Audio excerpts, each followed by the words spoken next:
Hello class 4th, मैं आपकी teacher Devendra Kaur. आज हम साइंस का chapter number 12 sanitation of food and water start करेंगे। ये चैप्टर सैनिटेशन का मतलब होता है सफाई। सैनिटेशन का मतलब होता है सफाई, पानी और खाने की सफाई। इसके बारे में हम चैप्टर में रीड करेंगे।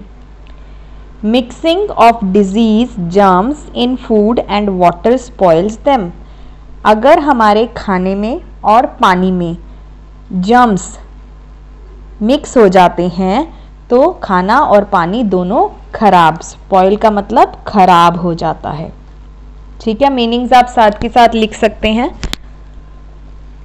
डिजीजेस का मतलब बीमारी, बीमारी जैसे कि diarrhoea, typhoid and cholera are spread through spoiled food and water. ठीक है, ये जो डिजीज़ हैं, ये जो बीमारी है डायरिया, टाइफाइड, क्लोरिया, ये जो है डिजीज़, ये बीमारी जो है खाना और पानी खराब होने की वजह से होती है। सैनिटेशन, सैनिटेशन का मतलब है keeping food and water free from germs. मतलब खाना और पानी को जर्म्स से, कीटाणुओं से फ्री रखना। जर्म्स का मतलब कीटाणु। ठीक है, germs are disease causing microbes, और ये जो जर्म्स होते हैं यही बीमारी वाले माइक्रोब्स होते हैं। माइक्रोब्स वो होते हैं, यहाँ पर लिखा हुआ है माइक्रोब्स क्या होते हैं। Microbes are tiny living beings. Microbes ऐसे छोटे जीव जंतु हैं जो हमारे आसपास मिट्टी में, हवा में, पानी में, फूड में, इनसाइड द एनिमल बॉडीज होते हैं। ये इतने स्मॉल होते हैं, माइक्रोब्स इतने स्मॉल होते हैं कि हम इनको खुली आंखों से नहीं देख पाते। हम इनको कैसे देख पाते हैं? माइक्रोस्कोप से देख पाते हैं। क्लियर? माइक्रोब्स क्लियर हो गया कि माइक्रोब्स ऐसे लिविंग बीइंग्स हैं, ऐसे छोटे छोटे जर्म्स हैं, ऐसी छोटी छोटी लिविंग चीज़ें हैं जिनको हम खुली आंखों से नहीं देख पाते और उनको हम माइक्रोस्कोप से देखते हैं। माइक्रोब्स जो होते हैं वो ग्रो होते हैं, मतलब बढ़ते हैं, और ये मल्टीप्लाई होते हैं rapidly when ever they get food, moisture, air and warm temperature. जैसे ही इन माइक्रोब्स को खाना, हवा, पानी और गर्म टेम्परेचर मिलता है, जैसे ह्यूमन बॉडी में जो है, ये तेजी से फैल जाते हैं। मल्टीप्लाई का मतलब तेजी से फैल जाना। They grow best in liquid और सेमी लिक्विड फूड्स, और ये कहाँ पर अच्छी तरह से पनपते हैं? लिक्विड्स और सेमी लिक्विड्स फूड्स में। ठीक, इसके बाद माइक्रोब्स 4 तरह के होते हैं। यहाँ पर माइक्रोब्स दे रखे हैं, 4 तरह के माइक्रोब्स हैं। पहला है बैक्टीरिया, दूसरा है वायरस, तीसरा है प्रोटोजोआ और 4th है फंजाई। ठीक, इसके बाद बैक्टीरिया क्या है? Bacteria are one celled plant. ये एक तरह के प्लांट्स होते हैं, एक सेल वाले। ये जो डिजीज देते हैं, ये टाइफाइड डिजीज होता है इनसे, ट्यूबरक्लोसिस होता है, क्लोरिया होता है एंड निमोनिया। पी यहाँ पर साइलेंट हो जाएगा, pneumonia. They have different shapes. In bacteria की अलग अलग शेप्स होती है, जैसे रॉड की तरह हो सकती है, स्पाइरल की तरह हो सकती है और राउंड हो सकती है। ठीक है, वायरसेस ऐसे माइक्रोब्स हैं जो बहुत छोटे होते हैं, बैक्टीरिया से छोटे होते हैं, और इनकी वजह से जो डिजीज होता है, कौन सा होता है? Polio, measles, flu and common cold. जो कॉमन कोल्ड होता है आपको खांसी जुकाम, वो कॉमन कोल्ड जो है वायरस की वजह से होता है। Protozoa, protozoa one sailed animal है, बैक्टीरिया वन सेल्ड प्लांट्स है।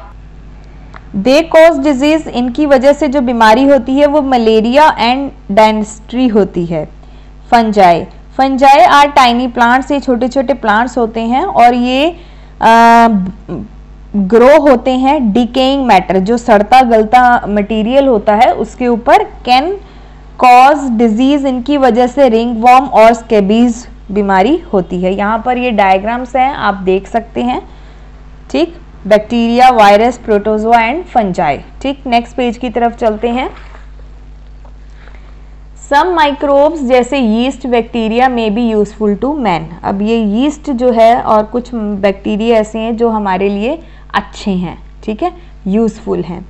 यीस्ट जो यूज़ करते हैं जब हम ब्रेड बनाते हैं, बिस्किट बनाते हैं, केक बनाते हैं, तो उसमें हम यीस्ट डालते हैं, ठीक है। Scientist have found microbes which kill germs disease germs. Scientist ने ऐसे माइक्रोब्स भी ढूंढ निकाले हैं जिससे जिससे इनको मारा जा सके, ठीक। These microbes are used in antibiotics medicine. इनको मेडिसिन में डाला जाता है, एंटीबायोटिक मेडिसिन में, पेनिसिलिन एंड ट्राइमसिन, ठीक। सैनिटेशन ऑफ फूड, खाने की सफाई। Germs get into food through air, dust, flies and water. खाने में जो जर्म्स हैं वो किसी भी तरह से आ सकता है, हवा से, डस्ट से, मक्खियों से या वाटर से। एक्सपोज्ड फूड, जो खुला खाना पड़ा रहता है उसमें जल्दी डर्ट, डस्ट, जर्म्स और मक्खियाँ आके बैठती हैं। मक्खियाँ जो हैं वो कूड़े से उठकर सीधा हमारे खाने पर आकर बैठ जाएंगी तो वो बीमारी फैलाएगा। They carry germs of diarrhoea, dysentery, typhoid and cholera from the garbage. और ये कूड़े से जितनी भी मक्खियाँ आती हैं खुले खाने पर बैठ जाएंगी तो क्या होगा, इनकी वजह से ये बीमारी हो सकती है। When they sit on food, जब वे खाने पर बैठती हैं तो the germs get onto it। तो ये जो जर्म्स हैं जो कूड़े से लेकर आती हैं जर्म्स, वो खाने पर छोड़ जाती हैं। और food is kept germ free in various वे। अब हम खाने को किस तरह से जर्म फ्री रख सकते हैं? कुकिंग, खाना पकाने से जो है उसके जर्म्स मर जाते हैं। और उसमें जब हम पानी ऐड करते हैं, ठीक है, खाना बनाते समय जब हम पानी ऐड करते हैं, उसको अच्छी तरह बॉईल करते हैं तो उससे जर्म्स जो है मर जाते हैं। फूड प्रिजर्वेशन का मतलब है making the food such that germs may not enter in और grow on it. Boiling, dehydrating, drying, salting, sugaring और freezing kills the germs and does not let them grow. जो पैक्ड खाना आता है उसके अंदर अलग अलग तरह के सॉल्ट डाले जाते हैं, शुगर डाला जाता है, उनको अच्छी तरह फ्रीज किया जाता है ताकि उनके अंदर जर्म्स ना पैदा हो सकें। पेस्चराइजेशन, मिल्क, दूध जो है एक तरह से पूरा खाना है। It is spoiled by bacteria, दूध भी खराब हो जाता है बैक्टीरिया की वजह से। Very soon keeping it for long time in a warm, अगर दूध को गर्मियों में बाहर रख दो, फ्रिज में मत रखो तो क्या होगा, दूध खराब हो जाता है। तो उसको खराब होने से बचाने के लिए क्या करते हैं हम लोग, बॉयल कर देते हैं, अच्छी तरह से बॉयल करते हैं। और बॉयल्स में जो है लेकिन बॉयल करते समय उसके विटामिन जो होते हैं वो डिस्ट्रॉय हो जाते हैं। डिस्ट्रॉय का मतलब खराब हो जाते हैं। To keep milk safe for longer time, तो ज़्यादा समय तक मिल्क को सेफ रखने के लिए उसको 65 डिग्री तक गर्म किया जाता है, हाफ एन आवर तक। फिर उसको इमीडिएटली जल्दी से ठंडा भी कर दिया जाता है।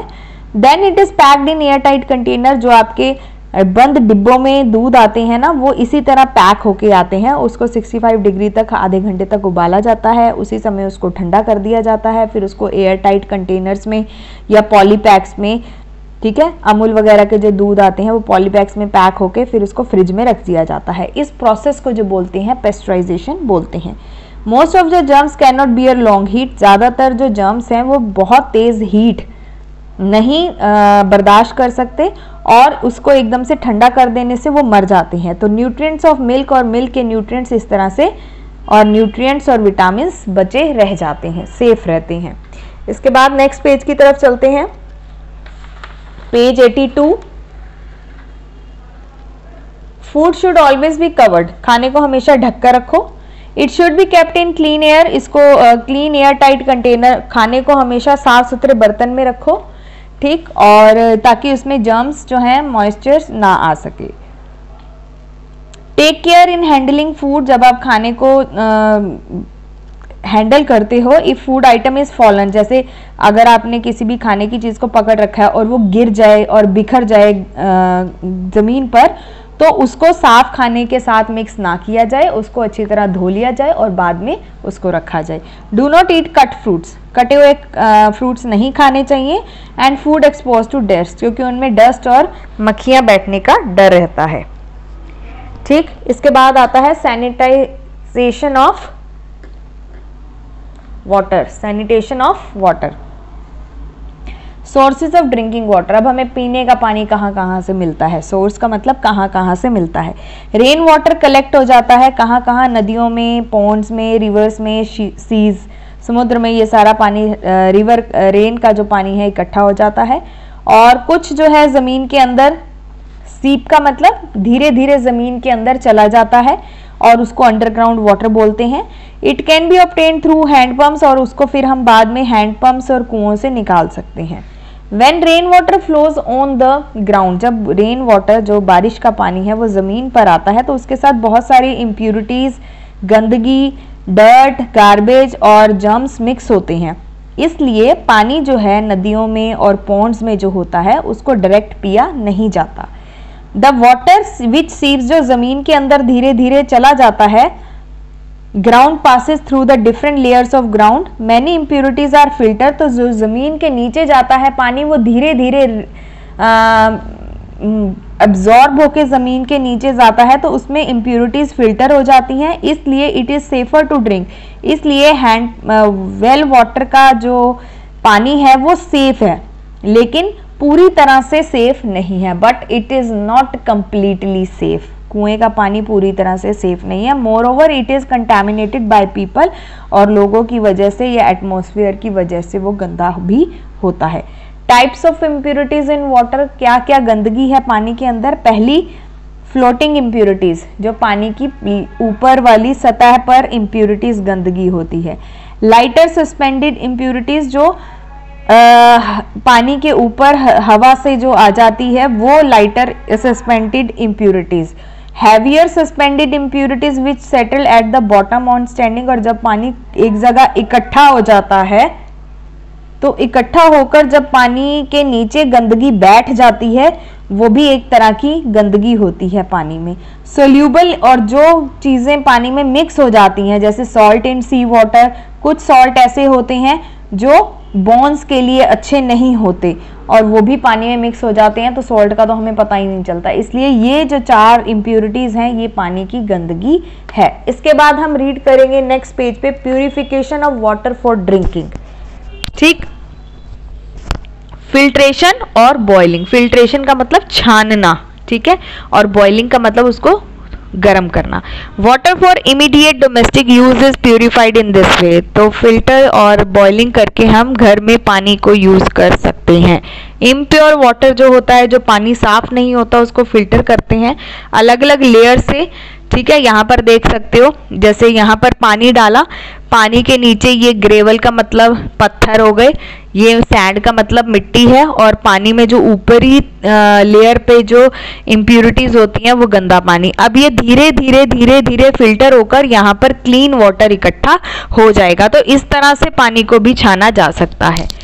ठीक, but soluble impurities and all the germs, color and smell of dirty water does not change even after filtration। अब फिल्टर करने के बाद जो कलर है पानी का और जो स्मेल है डर्टी वाटर की वो चेंज नहीं होगी।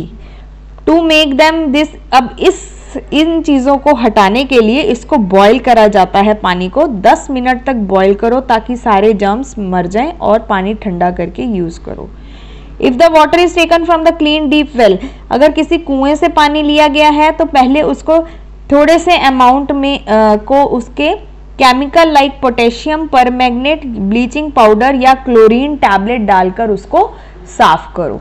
ठीक है, बॉइल्ड करना और chemically treated water should again be filter. फिर बॉइल्ड पानी को भी, या आपने क्लोरीन वगैरह डाल के अगर पानी साफ किया है तो उसको फिर दोबारा फिल्टर करो एक मसलिन का मतलब कॉटन क्लॉथ से।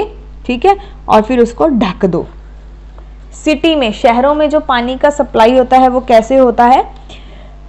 वाटर फ्रॉम रिवर, डैम और lake is collected in large open tanks. Water जो है रिवर से, डैम से, लेक से कलेक्ट होकर एक खुले टैंक्स में डाल दिया जाता है, फिर उसको कई दिनों तक ऐसे ही पानी को रख दिया जाता है। तो जो हैवी सस्पेंडेड पार्टिकल्स, जैसे यहाँ पर ऊपर आपने देखा था कि यहाँ पर जो पत्थर वत्थर होते हैं वो नीचे बैठ जाएंगे, तो हैवियर जो पार्टिकल्स होंगे वो नीचे बैठ जाएंगे और this process is called sedimentation. Chemicals जैसे एलम, एलम का मतलब होता है फिटकरी, फिटकरी, मम्मी से पूछना फिटकरी क्या होता है, ठीक है, मम्मी दिखाएंगी आपको फिटकरी। तो फिटकरी में be use to speed up sedimentation, इस प्रोसेस को करने के लिए फिटकरी का यूज किया जाता है। The sunlight and oxygen of air also kill germs, और खुले टैंक्स में जब पानी को डाला जाता है तो सनलाइट और ऑक्सीजन भी जो है जर्म्स को मारती है। The clear water at the top is transfer to the filter bed, और फिर साफ पानी ऊपर रह जाता है। This process is called decantation, फिर वाटर को फिल्टर किया जाता है, ठीक है, और in this way suspended particles जो जर्म्स हैं वो रिमूव कर दिए जाते हैं। Water is mixed with a very small amount of chlorine gas, फिर उस पानी को क्लोरीन गैस से निकाला जाता है ताकि उसमें से सारे जर्म्स मर जाएं। This process is called chlorination disinfection, ठीक है, क्लोरीनेशन डिसइंफेक्शन, जिसमें कोई इन्फेक्शन नहीं होता। इसके बाद नेक्स्ट पेज की तरफ चलते हैं, सी वाटर। अब यहाँ पर आप देख सकते हो डायग्राम के अंदर यहाँ पर, ठीक है, sea water has a lot of soluble impurities, जो समुद्र का पानी होता है नमकीन होता है, उसमें बहुत सारी गंदगी ऑलरेडी मिक्स होती है जिसको रिमूव किया जाता है एक ट्रीटमेंट से, केमिकल ट्रीटमेंट से, जिसको बोलते हैं जियोलाइट। बिफोर ड्रिंकिंग वाटर, पानी पीने से पहले हमें श्योर करना चाहिए कि जर्म फ्री पानी है। तो tap water is safe for drinking, tap water पीने के लिए अच्छा है, because it is purified by treating with chemicals, वो केमिकल से ट्रीटेड होकर आता है। If we have to drink water from well, अगर कभी आपको कुएं से या हैंडपंप से पानी पीना पड़े तो आपको पहले उसको केमिकल जैसे क्लोरीन डालकर आपको उसको केमिकल से साफ करना पड़ेगा। इन केस कोई डाउट है, वी शुड बॉयल वाटर, फिर आप उसको बॉयल कर सकते हैं, उसको ठंडा करो, उसको फिल्टर करो और फिर उसको पी लो। During an outbreak of cholera it is safer to boil even tap water before use, और अगर आप टैप वाटर भी पी रहे हैं तो उसको भी बॉयल कर पीना चाहिए। Safe handling of water, to keep water safe after purifying, पानी को प्यूरिफाई करने के बाद हमें उसको साफ सुथरे ढंग से रखना भी है। Water should be stored in clean water, साफ बर्तनों में पानी को स्टोर करना चाहिए।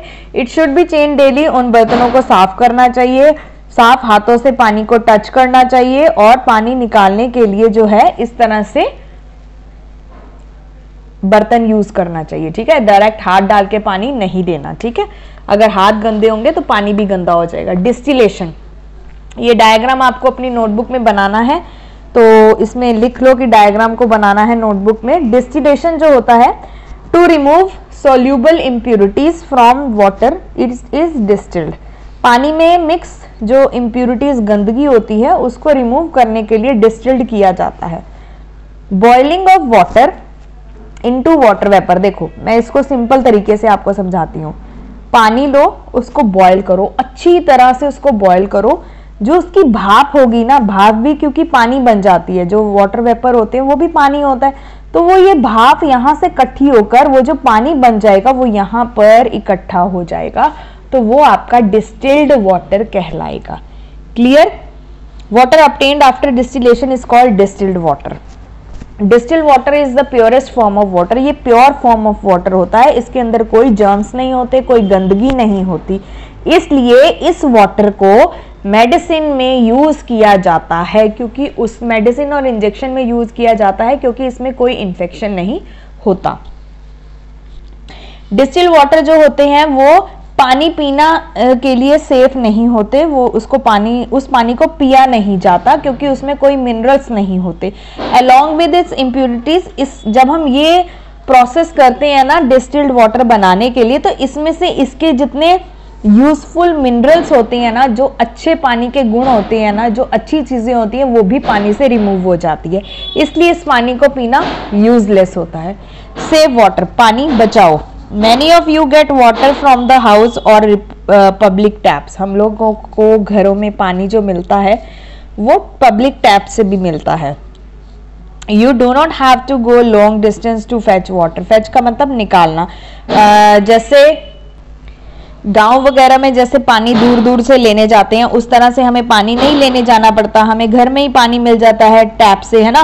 तो children in dry areas, Rajasthan वगैरह में जैसे, तो बच्चों को बहुत दूर दूर तक जाना पड़ता है पानी लेने के लिए। Every drop of water is precious, हर एक पानी की बूंद प्रीशियस मतलब बहुमूल्य है।